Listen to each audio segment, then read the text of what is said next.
आप कीमती वाला मोबाइल रखो, आप अच्छा साड़ी पहनो, आलीशान गाड़ी में कलीसिया में आओ, आलीशान बंगला में रहो, परमेश्वर का दिया हुआ आशीष का अनुभव करो।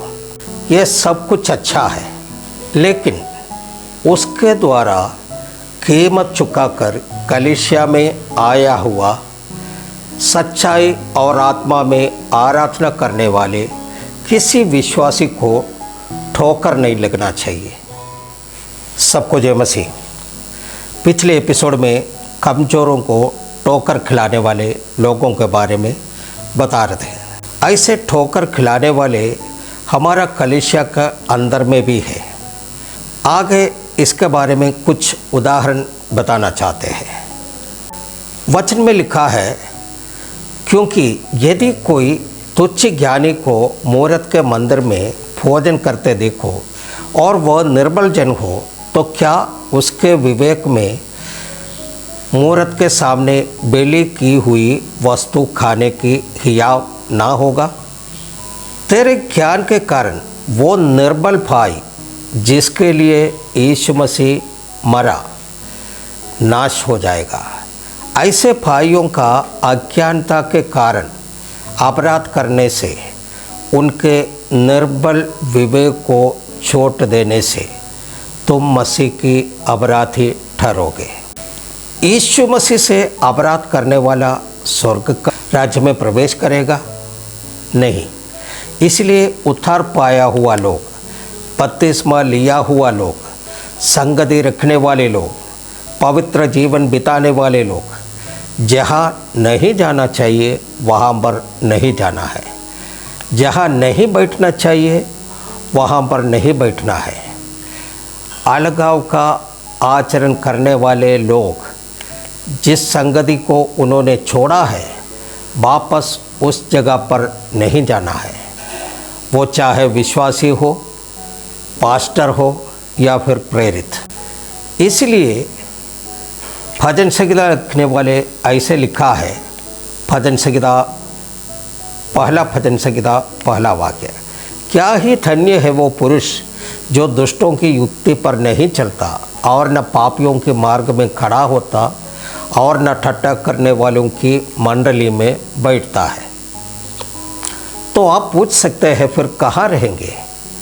ये दुनिया ऐसे लोगों से भरे पड़े हैं। हे भाइयों, इस दुनिया में दुष्ट भी है, पापिया भी है और ठट्ठा करने वाले भी है। वो यहाँ रहेंगे ही, लेकिन आपको और हमको परमेश्वर ने चुनकर अलग किया है। इसलिए हमें ऐसे लोगों से अलग रहना है। उसको कहते हैं अलगाव। ठोकर खिलाने वाले का जब बात आ ही गया है, तो एक दो बात कलीसिया से संबंधित यहाँ पर बताना ज़रूरी है। उदाहरण बताने से पहले मैं ये साफ करना चाहता है, ये किसी को नीचा दिखाने के लिए नहीं, बल्कि हमारे मसीही समूह में, कलीसिया में सब हो रहे एक कड़वा सच्चाई को उजागर करना चाहते हैं। कलीसिया का एक विश्वासी जो गरीब है, आराधना में आते हैं, अपना पुराना मोबाइल में 4-5 रबर बैंड लगा करके, ताकि वो खुल नहीं जाए। दूसरा विश्वासी आते हैं अपना 1.5-2 लाख रुपए का एप्पल वाला मोबाइल लेकर के। वो दोनों भाई साथ में बैठा है। आराधना शुरू हुआ। जो गरीब विश्वासी है, वो व्यक्ति ताली बजा करके आत्मा में आराधना कर रहे हैं। पास में बैठा एप्पल मोबाइल वाला जो विश्वासी है, अपना मोबाइल को कभी पॉकेट में रखते हैं, कभी नीचे रखते हैं, कभी बाइबल के ऊपर में रखते हैं, ताकि दूसरा लोग वो मोबाइल को देख सके। गीत सब ख़त्म होने के बाद भी ये सिलसिला जारी रखता है।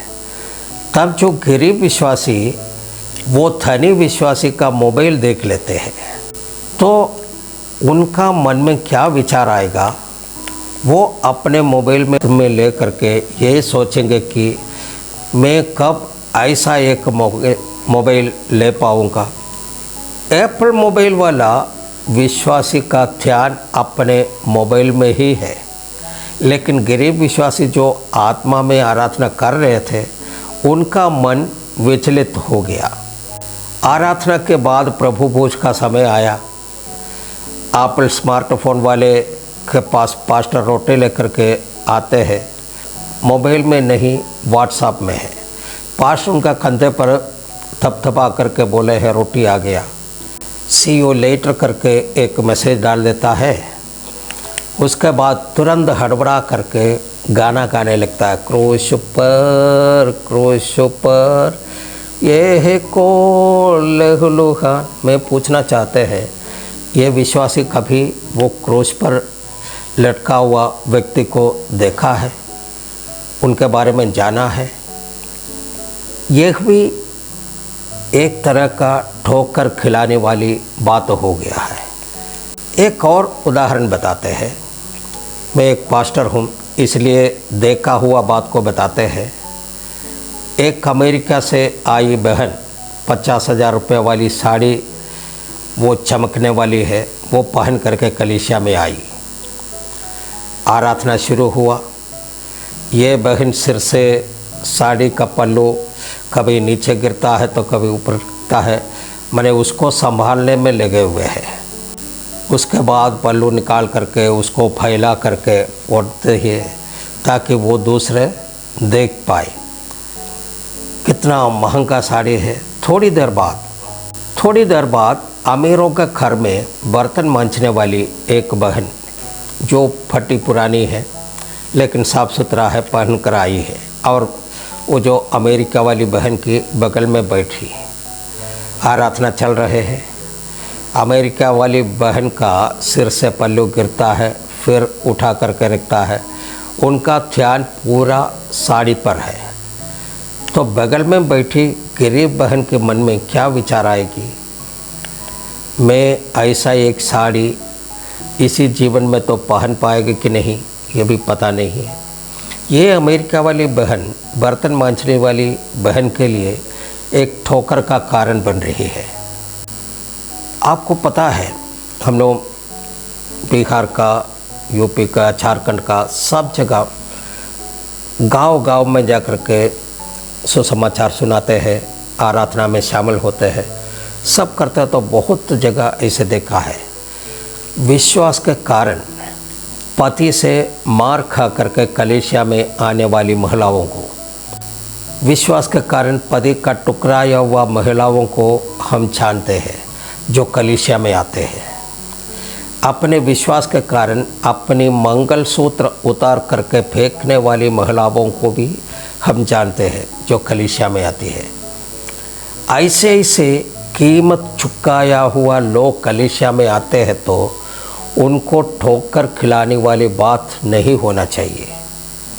आप कीमती वाला मोबाइल रखो, आप अच्छा साड़ी पहनो, आलीशान गाड़ी में कलीसिया में आ जाओ, आलीशान बंगला में रहो, परमेश्वर का दिया हुआ आशीष का अनुभव करो, सब अच्छा है।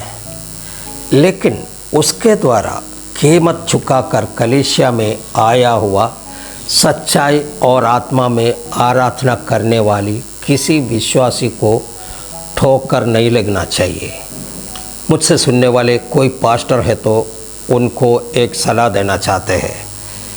प्रदर्शन करने के लिए कलीसिया में कोई आएगा तो अपने पॉकेट देखने वाला पास्टर अगर नहीं है, ऐसे विश्वासियों को अलग कर उन्हें प्यार से समझाइए। हमारा कलीसिया में सच्चाई और आत्मा में आराधना करने वाले कलीसिया है। कीमत चुकाए हुए लोग यहाँ पर आराधना करते हैं। हमारे यहाँ ये सब नहीं चलेगा। प्रदर्शन करने वाले लोगों के लिए बहुत सारे कलीसिया अगल बगल में है, आप कृपया वहाँ पर जाइए। यहाँ एक वचन पढ़ना चाहते हैं, वो बहुत ही अनिवार्य है। लूका रचित सुसमाचार उसका 27:2। जो इन चोटों में से किसी एक को ठोकर खिलाता है, उसके लिए ये भला होता कि चक्की का पाट उसके गले में लटकाया जाता और वो समुद्र में डाल दिया जाता। आप पूछेंगे, एक विश्वासी भाई मुझे ठोकर लगा रहे हैं, मैं क्या करूं? यीशु मसीह आपको क्या सिखाया है? 70 बार क्षमा करना है। वहीं पर यीशु मसीह इस वचन में क्या कह रहे हैं? ठोकर खिलाने वाले को चक्की का पाट उसके गले में लटकाया जाता और वो समुद्र में डाल दिया जाता। चक्की का पाट उसके गले में क्यों लटकाना है? ठोकर खिलाने वाला फिर तैर के भी किनारे नहीं पहुंचना है। क्या यीशु मसीह आपको मर्डर करने के लिए प्रोत्साहित करते हैं? नहीं। विश्वासी भाई को गलत सलाह देकर, गलत उपदेश देकर, गलत शिक्षा देकर ठोकर लगाने वाले आज भी कलीसिया का अंदर में है।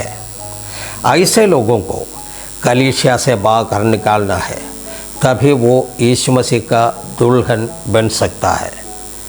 मुझे सुनने वालों में से कितना लोग ठोकर खिलाने वाले हैं हम नहीं जानते। अगर ऐसा कोई है, आज ही मन फिराना है। सुसमाचार से अनजान मत बनो, ठोकर खा जाएगा। प्रभु यीशु, हम तेरे वचनों से चौंकते हैं और जागते हैं। हमें ऐसा हृदय दे जो पाप को गंभीरता से ले और ऐसा जीवन दे जो दूसरों को ठोकर ना दे। हम अपने जीवन को जांचते हैं, ठोकर खिलाने वाला ना बनने दे। ये प्रार्थना आप करें। हालेलुया। अभी यातना स्थल जाने वाला दूसरा विभाग के बारे में बताना चाहते हैं। यातना स्थल का दूसरा, बाहर का अंधेरा, उसको अंग्रेजी में कहते हैं आउट ऑफ डार्कनेस। वहाँ विशेष प्रकार का एक शब्द सुनाई पड़ेगा। वहाँ रोना और दांत पीसने का शब्द होगा। कौन वहाँ पर जाएगा? राज्य के संतान। एक वचन को पढ़ेंगे, मत्ती रचित सुसमाचार उसका 8 अध्याय उसका 12वां वचन। परंतु राज्य के संतान बाहर अंधियारा में डाल दिए जाएंगे, वहाँ रोना और दांत पीसना होगा। जो विवाह वस्त्र नहीं पहना है, एक वचन पढ़ते हैं मत्ती 22 का 13।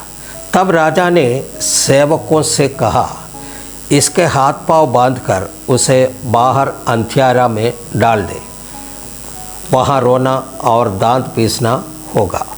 बिना तैयारी के स्वर्ग के राज्य में नहीं प्रवेश मिलेगा। ये पद यीशु मसीह द्वारा सुनाई गई राजा के विवाह भोज के दृष्टांत, यानी कि parable of the wedding of feast, उसका अंतिम भाग है।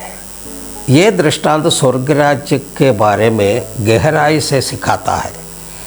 कैसे कई लोग बुलाए गए, लेकिन कुछ ही है चुने हुए। राजा ने अपने पुत्र के विवाह के लिए भोज तैयार किया, बहुतों को निमंत्रण दिया, परंतु उन्होंने अनदेखी की।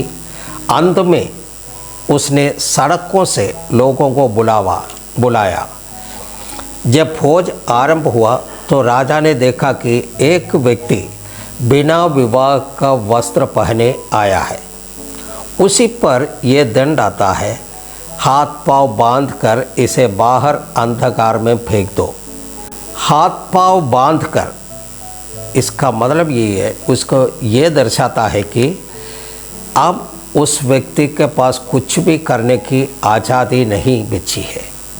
जब अवसर था उसने तैयारी नहीं की, अब वो विवश है। बाहर अंधकार में फेंक दो, इसका ये मतलब है ये न्याय का स्थान है, परमेश्वर की उपस्थिति से दूर, जहाँ प्रकाश नहीं है, आशा नहीं है, वहाँ रोना और दांत पीसना होगा। ये पाप के परिणाम का प्रतीक है। शोक और पश्चाताप का, लेकिन बहुत देर से ये नरक के दुखद और गंभीर चित्र को दिखाता है। इसका आध्यात्मिक संदेश यानी कि स्पिरिचुअल मैसेज ये है, ये पद हमें चेतावनी देता है कि सिर्फ बुलाए जाना पर्याप्त नहीं है, तैयार रहना भी आवश्यक है। विवाह का वस्त्र प्रतीक है उस धार्मिकता यानी कि राइटियसनेस का जो मसीह में विश्वास के द्वारा हमें मिलती है। अगर हम परमेश्वर की बुलाहट को गंभीरता से नहीं लेते तो न्याय के दिन हमें भी बाहर फेंका जा सकता है। आप चर्च जा सकते हैं, धार्मिक रीति रिवाज निभा सकते हैं, परंतु यदि आपके जीवन में यीशु मसीह की धार्मिकता नहीं है तो आप उस भोज के योग्य नहीं माने जाएंगे। आज अवसर है, अपने जीवन को जांचिए। क्या आप विवाह वस्त्र पहने हैं? मसीह में विश्वास, पश्चाताप और पवित्र जीवन ही हमें उस अंतिम भोज का भाग बना सकते हैं। हालेलुया। आज ही अपने जीवन को प्रभु के सामने खोल दे। यीशु मसीह आपके लिए क्रूस पर मरे ताकि आप उनका वस्त्र पहन सके। प्रभु आज भी बुला रहे हैं। क्या आप तैयार हैं? अभी इस एपिसोड को यहाँ पर समाप्त करते हैं। अगले एपिसोड में फिर मिलेंगे। तब तक के लिए सबको जय मसीह, सबको धन्यवाद।